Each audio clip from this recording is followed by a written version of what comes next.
All right, everyone. Before we get started here with the Alabama News Conference, as a courtesy to your fellow media members and team participants, please make sure to silence your cell phones. Please make sure to provide your name and media affiliation each time you ask a question. We've got 2 mic holders in the room here. We'll get a mic over to you. For those of us joining on Zoom, please make sure to use the raise hand function for questions. Reminder, we will address questions here in the room first and get over to Zoom if time allows.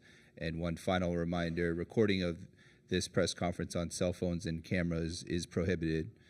All right, we now welcome to the dais Alabama, the NCAA West Regional Champions. Joining us here is Alabama head coach Nate Oats, along with student athletes Estrada, Jarin, Stevenson, and Mark Sears. Coach, we'll begin with an opening statement for you and then open it up for questions first for the student athletes. Go ahead, Coach. Man, I couldn't be more proud of a group of guys. We challenged them at the beginning of this tournament that we're going to have to pick up our defense, and our defense got significantly better, and they've just been all about winning. I mean, it's nobody really cares who's scoring the points, and get a little frustrated, and they just keep playing together. I mean, I've got multiple guys telling me to keep other guys in the game, and there's been no selfishness in this 4-game run, and different guys have stepped up throughout the deal. I mean, Jarin, season high in the biggest game of his life. Hit big shot after big shot, made tough play after tough play. Like, he grew up tonight. I mean, 19 points on 11 shots is pretty efficient basketball. So I'm super proud of Jarin. And then Grant stepped up for us against Carolina, had the best game of his career. Mo Diabate, the game before that, had the best game of his career. You know, we just have different guys stepping up all the time. And, you know, obviously Mark's been scoring it at a really high level for us all year. And, you know, he struggled early in this game. I knew that wasn't going to keep going the whole game. Just he was able to hang in there, kept getting stopped. So, you know, they got up 13 on us. And then I think after that, we went on a big run to close the half to have a 3-point lead. And, you know, they made some runs on us in the second half. Man, it just seemed like we hit timely 3 after timely 3, whether it was Jarin or Rylan or Mark hit one. He felt like it was from half court. And, I mean, it was big 3 after big 3. And Rylan's not up here, but his defense on the last 2 games, R.J. Davis and his defense on Gerard, you know, he's been really locked into these shooters that we know they're going to have actions for. Nick Pringle's leadership over these last 4 games has been the best Nick's played since he's been here. So just really proud of these guys. We're going to enjoy it for a night, go enjoy Easter Sunday back in Tuscaloosa, and then figure out the plans when we're going to Phoenix. All right, we'll open it up for questions first for the student athletes. We'll start in the second row. Beth Harris, AP. Jarin, you airballed a 3 there in the first half when you guys were like 1 of 13 from long range. As a freshman, what gave you the confidence to just, you know, keep on going and obviously, you know, turn things around in that second half? Well, it's mainly just practice. I knew just from practice I can knock those shots down. I'm just focusing on the next shot. Even though, I airballed 1 or 2 threes, I'm just focusing on the next shot. Really just helped me shoot better. We'll go next in the back. Hey, Mark Myers, Associated Press Radio. For Sears, to do something never been done in the long history of your program, what are you feeling now? Man, it's just feeling a lot of emotions. You know, being from Alabama, the state of Alabama, and do it with this group of guys. And, you know, it's amazing. We'll go next to the front row. Yeah, Charlie Potter with Bama Online. For Mark and Aaron, Coach Oats talked about Jarin stepping up tonight. Just, you've had different guys kind of do this the past 3 games. How big was he tonight for you guys? Oh, man, like Coach said, he grew up tonight, man. We don't win this game without him. You know, when Gerard was going off from 3, it was like Jarin hit 3 after 3 after 3 and kept us in his ball game, and, you know, he was huge tonight. Yeah, I kind of just agree with Mark. Jarin, he did grow up tonight, and I kept telling him throughout the game, like, I think he passed up like only 1 3 that I threw him, and I said, man, just shoot the ball, like, be confident, like, you built for this, you put the work in, and he was shooting them and he started making them. So Go to the second row. Ryan Hennessy, NBC 13 Birmingham. For Aaron and Mark, what does this say, a Final Four, about the coach that's sitting next to you? I mean, he's a big-name coach, but this is another level now. What does it say about him as a coach? I mean, it's just evident, man. He's just a great coach all around. You know, he lost a lot from last year, starting with the coaching staff. So just for him to rebuild a group like he got us, I think, like I said, it just goes to show how hard-working he is and how much of a competitor he is as well. Go to the front row. Yeah, he just, he gives us all the confidence in the world. You know, when you're playing for a coach like this, that he wants you to shoot open shots. And if you pass up a wide open shot, you're gonna hear about it when you go back to timeout. You know, just playing for a coach that gives you the freedom within the system. You know, it's something you would love to be around and play for. We'll go to the front row. John W. Davis with the Orange County Register here in Southern California. Mark, can you walk me through what it's like when you're in the moment when those threes are going down? I could kind of see you. I know you're not looking at us in particular, but you're looking towards the crowd. You know, you're blowing kisses, you're making all these faces, like you're really like enjoying the moment. What does it feel like to be in that moment? Even though it's intense, we play the game because we have fun with it. And to be in those moments, you dream as a little kid and just to have fun with it because you remember, just even though it's a business, to go out there and we still got to have fun with it. We'll go to the third row. Josh Peter with USA Today. Mark, your mom told me a couple things. One, that you wrote down your goals at one point on a yellow sheet of paper, and that's kind of followed you over the years. And I wonder if you can tell me about that. But the other thing she said was, when you were struggling in Ohio and just couldn't find your way back here, that she said that she had this vision that you're going to take the long road home, or the long road, and that brought you some inner peace. Can you tell me a little bit about what those two things have meant to you in getting here? Oh yeah, it's coming out of high school. Wasn't highly recruited, and my parents, they kept encouraging me to never give up and stay focused, put God first. And I just put the work in, trusted God, and now I'm here. That's really all I can say. We'll go to the front row next. 7 for Jarin. The first game you guys played against Clemson, P.J. Hall was able to do some things against you this time. It was 6 for 14. He fouled out. Just what changed in terms of mentality and the approach with him? Just working on my post defense and my physicality. Working with Coach Dud, he taught me a few things, the different things, and holding my ground in the post and what to look out for. And he taught me a lot of things. And just working out with Hen, too, our strength coach, he got me stronger and ready for this moment. We'll go next to the second row. Hi, Haley Sawyer, SoCal News Group, OC Register. Your coach has talked a little bit about Mudita the last few days. How have you seen that kind of vicarious enjoyment at work tonight? Start with Aaron.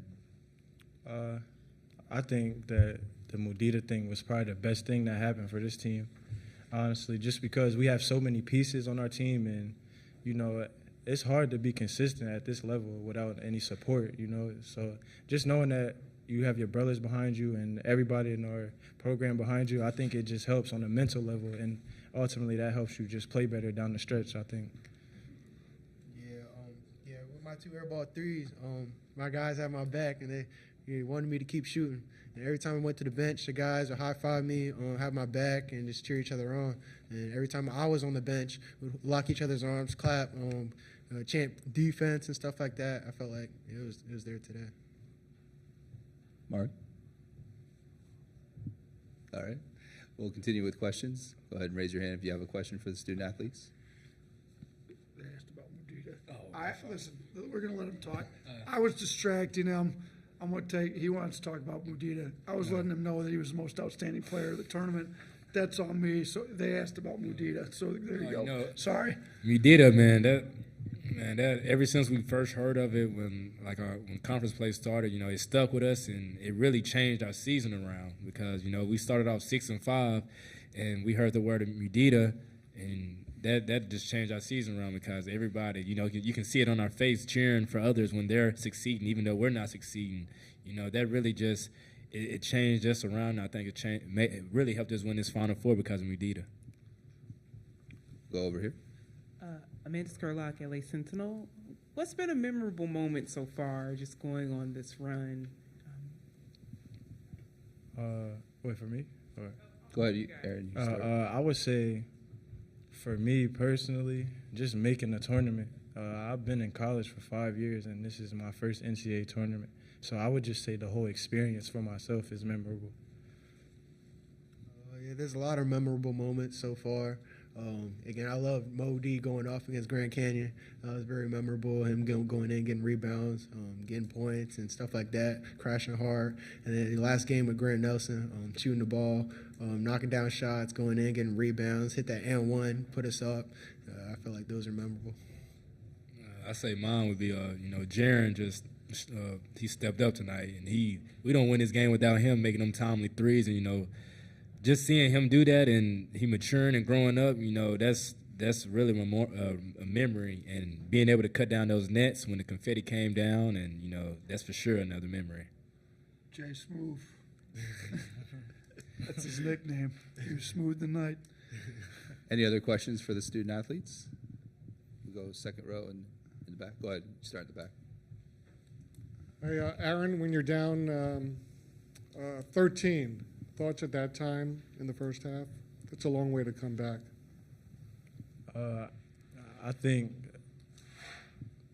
I credit our coaches, and just like I said, the whole Mudita thing and, next play mentality. I think that, like I said, that was the best thing that probably happened to our team, just because, like I said, when, you hit adversity in the game, like, it's easy to fold. And when we're telling each other we got each other back, then we're good, and things like that, I think ultimately it just helps us go harder and play better. Aaron, when someone like Nate Oats comes to you and says, come to Alabama, I know there's a lot of things, hey, we could do this, we could do that, but it happened. How does that feel to kind of have it come true in the first year here? Yeah, I think it feels really good, man. I believed him from the first time I spoke to him, honestly. I believed the vision. The work was evident. He had the number one seeded team last year. They was number one in the country for a good portion of the year. So I really had no doubt. I think it was pretty easy for me to make my decision to come here.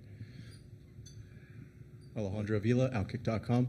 Aaron, after the UNC game, you said that the haters were kind of your motivators for that game. Yeah. Coming into this one, a little bit more swagger. What was the motivation this time? Just the same thing, man. They counted us out really from the very first game, and like I said, I've been doubted like my whole life. Under recruited, looked upon, and I think that it just added more fuel to everybody. Really, they actually showed an edit before this game too of what everybody was saying about us, and I think that really, like I said, just fuels our fire even more when we play. We have time for one more question for the student athletes. Anyone? Go ahead. Yeah. For Mark, how have you grown since you finally arrived here? When you back at Alabama, how have you developed, and what were your expectations? Coming to Alabama, my expectations, I've pretty much achieved most of them, and just to be able to do it, and being from the state of Alabama, it means the world to me.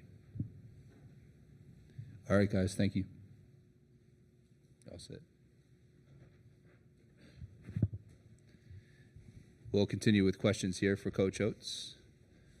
We'll start right here in the front row, then we'll go back. Hey, look at you being polite, Jarin, from the chairs. Just the same thing I was asking Jarin about PJ Hall from the first game to the second game, just what the game plan was to fix what happened the first game. I mean, we brought some more doubles. We didn't double enough the first game.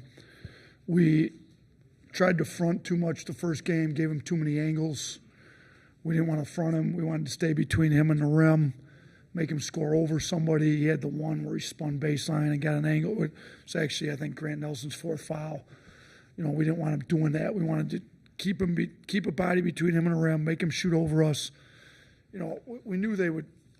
They shot 18 non-rim twos, so they made 9 of 18. It's pretty good, but we were 1.29 on offense. We were 1.17 on D. So 9 of 18 is just a 1.0, which if that's what they're going to be, even though it's a good percentage from like non-rim twos, it's enough for us to win. We thought our offense would be good enough. So, we kept him from getting downhill, getting angles, brought doubles at appropriate times off appropriate people. We weren't able to do it quite as much as we did with Carolina and Baycott because they didn't have as many non-shooters out there. But we definitely we changed the game plan up from the first time because it wasn't very good the first time. This coaching staff didn't do a very good job getting this team ready. First time, our players, weren't tough enough, but the coaching staff needed to do a better job, and we did a better job this time, I thought. Over there on the left. Nate, Brian Hamilton from The Athletic. Given your journey, what does this mean to you to be at this point? I mean, it's surreal. You go back 11 years ago, and I won a state championship at Rhyme Hills High back in Detroit area. So it hasn't been that long. And, Bobby Hurley gives me a chance. And obviously the Hurley family's got a lot of respect for high school coaches. Their dad's a Hall of Fame coach. And, I've caught a few breaks, and it's ironic I get to coach against Danny. I don't know if "get's" the correct word because they got a pretty good team, but I'm in the Final Four and I get to go against, Danny, who helped get me in this thing along, obviously Bobby's the one who hired me, but two of those guys kind of came into college together and have been great to me the whole time. But, when I was a kid, big basketball fan, I used to, gonna date myself a little bit, you had the VHS tapes, so every time I had every one of the shining moments labeled on a VHS tape, so I could go back and watch that thing all summer. Then you start to grow up in the coaching profession and you just want to be at the Final Four, be in the hotel lobby so I can see the big name coaches that are there. And somehow I caught enough breaks. I'm coaching in one, which is unreal. I mean, give hope to a lot of high school coaches tonight, that's for sure. But I don't know if it's really hit me yet. It probably won't hit me until after the Final Four is over, because I'm going to enjoy it tonight a little bit, and then we got to try to figure out how to beat UConn because they're pretty good. They went on a 30-0 run, I heard, tonight. Is that correct? That's unheard of in the Elite Eight. That's crazy. So I think you guys at The Athletic wrote some article about Danny's got the formula figured out. His formula is working pretty well. So I'm going to have to figure out that formula myself here soon. We'll go to the second row next. Coach, a little bit of a full circle moment. We were in Birmingham. I asked you about being the 5 seed in the SEC going into the preseason. Obviously underdog going into this, but what did you tell to your players throughout the season to never give up? Because you guys weren't the 1 seed going in and everything like that. I mean, I'm going to be honest. The last time they picked us the 5th best team in the SEC, we won the whole thing. So my plan was to win the whole thing, but it didn't happen. We lost the game against Tennessee at home, which – I thought we had a chance to win that. If we'd have won that, we'd have won the SEC again. But they weren't far off because we finished tied for 5th, tied for 2nd, tied for 5th. There was a 4-way tie there. So we ended up with the 3 seed. But, for a team picked 5th, and really we haven't been healthy for a while.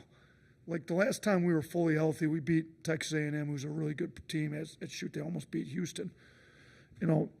When Houston was healthy, we beat them by 25. So this has turned out to be a pretty good team when we were healthy.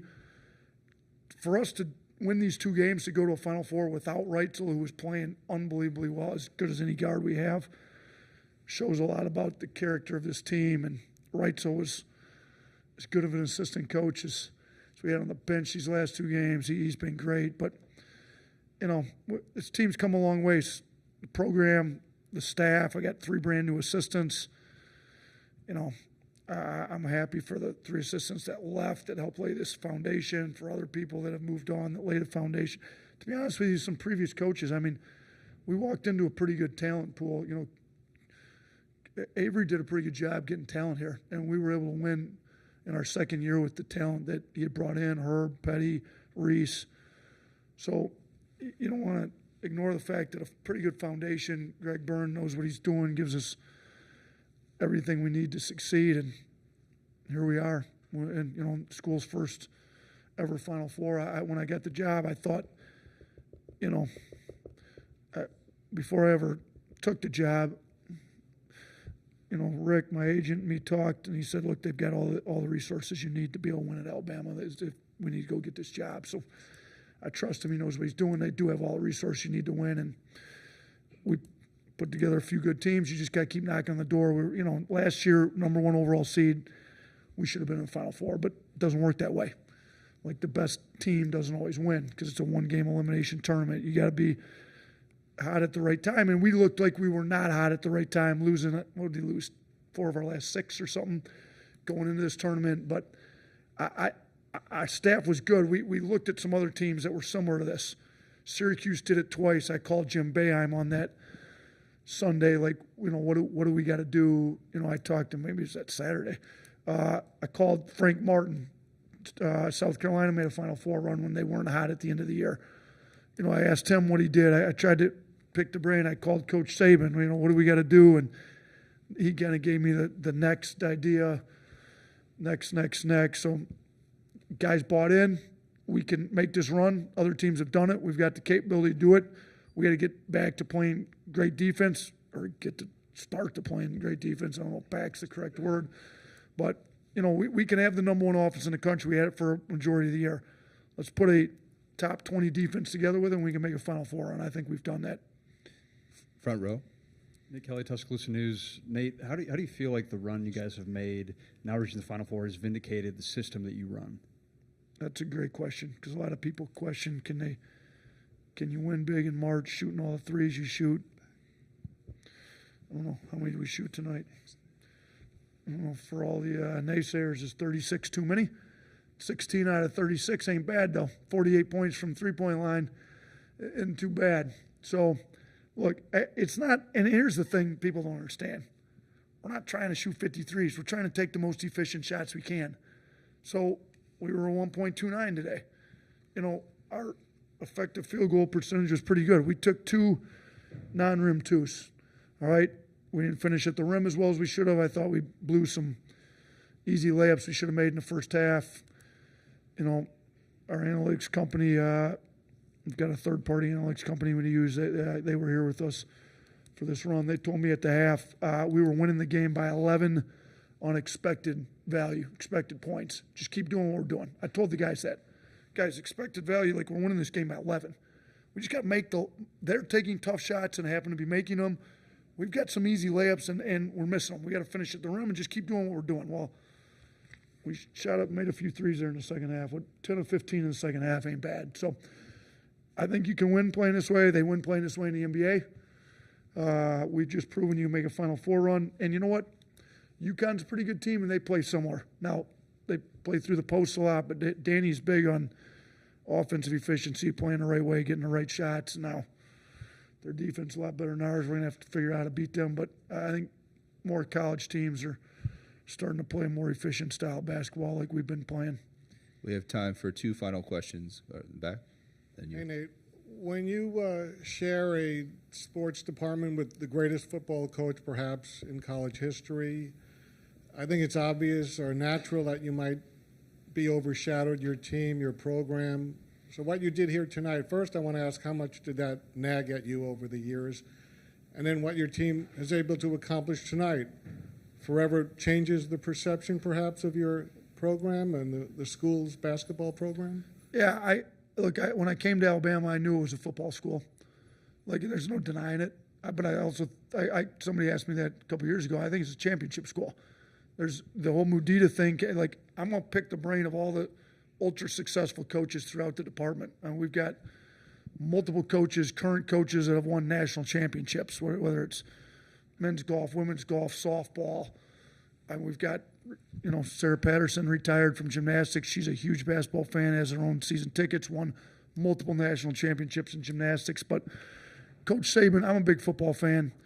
I came to Alabama loving the fact that I was going to be able to work in the same athletic department as arguably the best, maybe not even the best football coach, the best coach of any team sports in modern history, whether college sports, anything.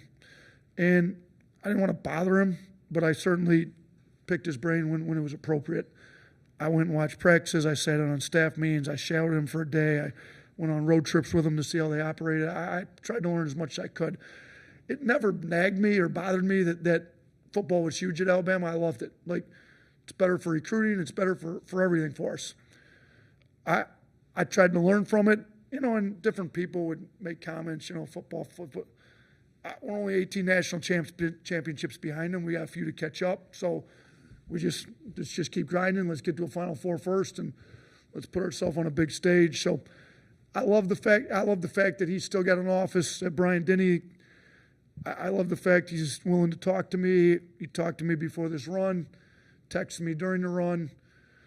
You know, before I got the job at Alabama, I've got a schedule, like a practice schedule. I had it in high school, an Excel sheet, and you got different tabs. And quotes is one of the tabs. You go pull quotes up for the day. I had regular quotes, and then I had Saban quotes, and every Saban quote I had was aligned with them. And then I got here, I'm like, should I use them as much as I used to use them? Because he's actually like coaching next door. Is it going to bother our basketball players that I keep using the football coach's quotes? Well, I still use them.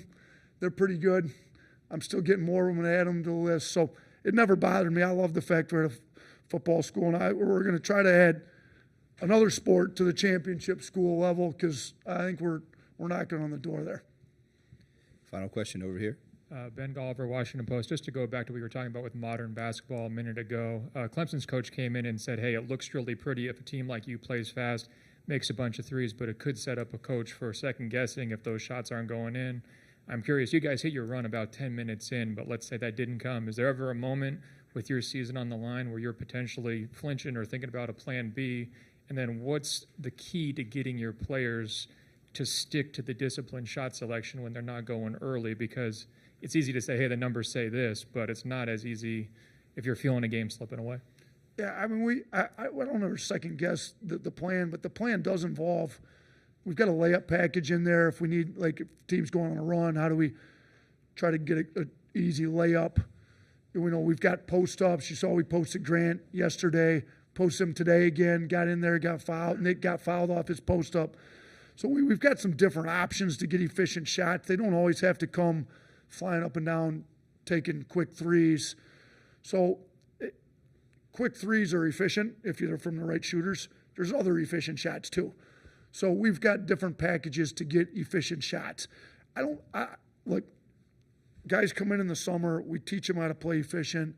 We don't eliminate inefficient shots from their arsenal right away. I don't want guys playing second guess themselves. We gradually educate them as to how to be the most efficient player.